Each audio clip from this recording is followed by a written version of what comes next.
nobody believes this anymore. And I think this is the situation that the U.S. empire as a whole finds itself in. What has happened in West Asia, especially over the last several decades, has really done is it's really begun the process, which might take some time, of digging the grave for the U.S. empire, and with it, of course, the Israeli regime, because those two things go together.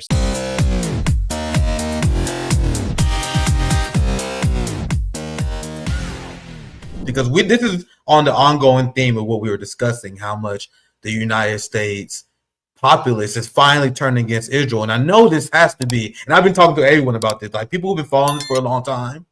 Like we always envisioned this. We always had revolutionary optimism about how the Zionist state is only on borrowed time. But it's still amazing to see this happen in real time. I know their analysts, the way they talk about Zionism and Israel may not be the same as us, but seeing the right turn up against Israel has been amazing. I never imagined it would happen this quickly. And Democrats are realizing this. And this is the last thing I want you to comment on, Danny. I'll get you out of here. Because no problem.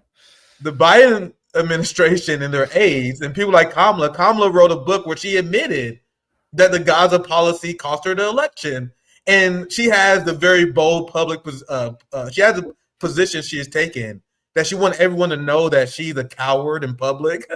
But privately, all these Democrats, including Kamala Harris, they're actually brave, Dane. Don't you know they was actually speaking up behind the scenes? They want you to know that in public they are a coward, private they are brave. I don't know why they think this is like a good thing to admit, but I'll just read a few headlines and then I get your last thoughts here. Some Biden aides are shifting their tune on Israel. Some are changing positions because of Trump's approach.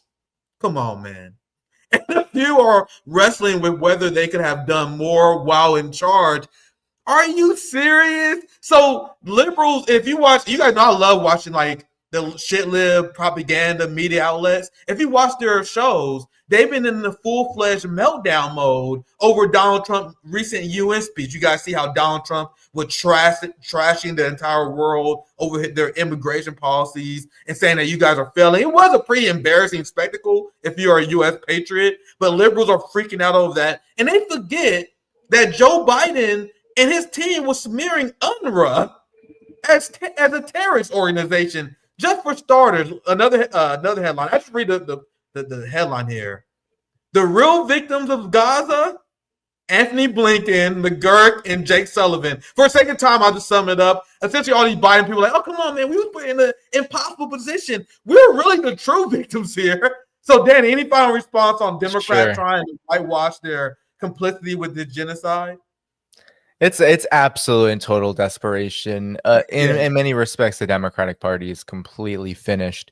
The Trump administration right now is enjoying this kind of wall-to-wall lack of opposition within the establishment, and that's what allows essentially what we see, which is all the bluster and the brand of Donald Trump with all the same policies of the U.S. political establishment. Because right now, what we've always said was a uniparty has actually come true in it's not just an analysis of how something looks underneath the surface. It is actually just the entire thing now. There is no two-party system, because essentially the Democrats have crumbled to the point where they're not even relevant anymore. And so this is a desperate attempt to try to explain away what led them to become irrelevant, and they don't even have the capacity to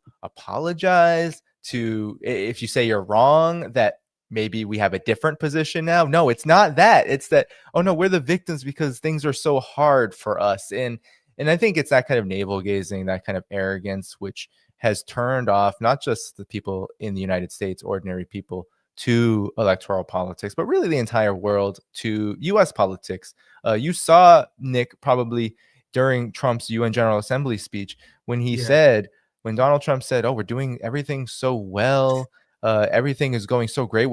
My administration has done more than any other prior. And they laughed. People laughed. People didn't know. It was a nervous laughter at first. And then it was full on laughter when he said, "Oh, I didn't expect that kind of response," and that's because nobody believes this anymore. And I think this is the situation that the U.S. empire as a whole finds itself in.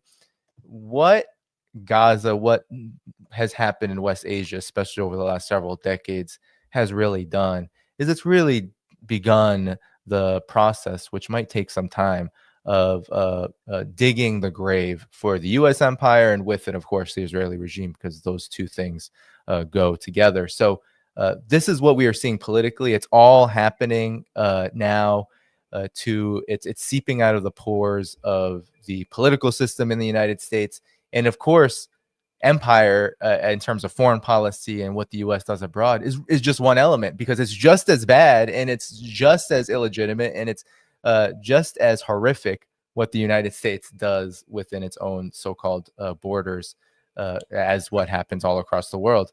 It's just in different form, and so that reality is leaving the U.S. political establishment, the ruling elite, with really no answers, no ability to address what's going on.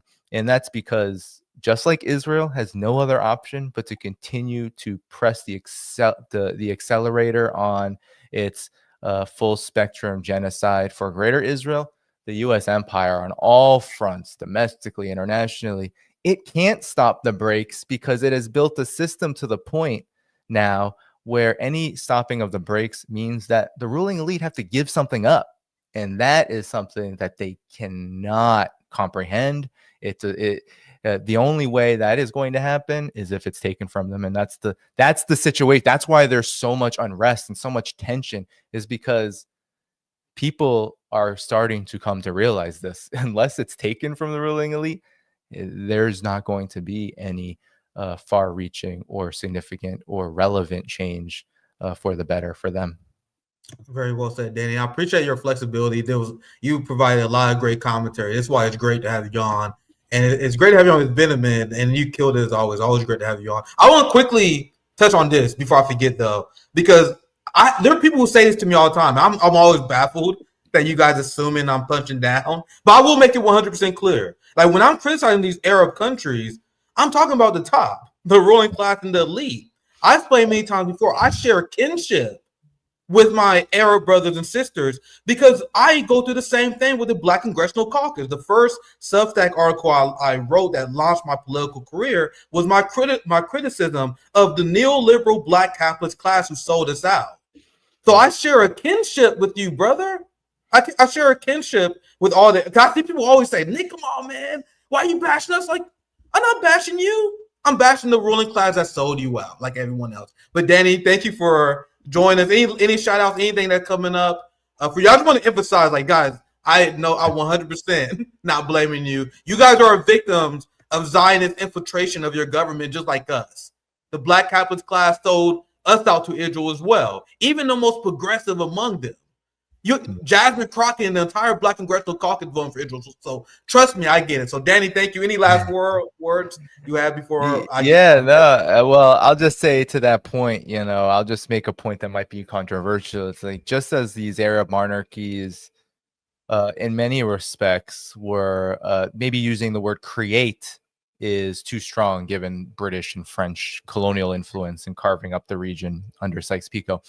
But a lot of these Arab monarchies, these regimes, Jordan, Qatar, etc., just as in the United States, you talked about the Black political class, it's really an outgrowth of what the FBI and what U.S. Intel did to movements, crush those movements, divide them, and then cultivate a more elite class to occupy the political space that might have been occupied by more progressive and radical thinkers, movers, and shakers. The CIA literally was paying the ways for a lot of these monarchies and regimes to continue to exist and to strengthen after the end of formal colonialism in a lot of these so-called Arab regimes. So that's a very shared history there. I mean, that is the United States empire working on all ends to cultivate a leadership that is antithetical, of course, to the interests of the masses, and very much to the benefit of the tiny few people pulling the levers of empire and exploitation all around the world. So I'll just leave it at that. That when it comes to these regimes, we should not be surprised that Qatar doesn't do anything after Israel hits it itself. That Saudi Arabia will allow the UK to refuel, as Israel is doing what it's doing to Qatar, even a U.S. ally. We just shouldn't be surprised when these regimes do not do anything. It's not because people on the ground don't want it.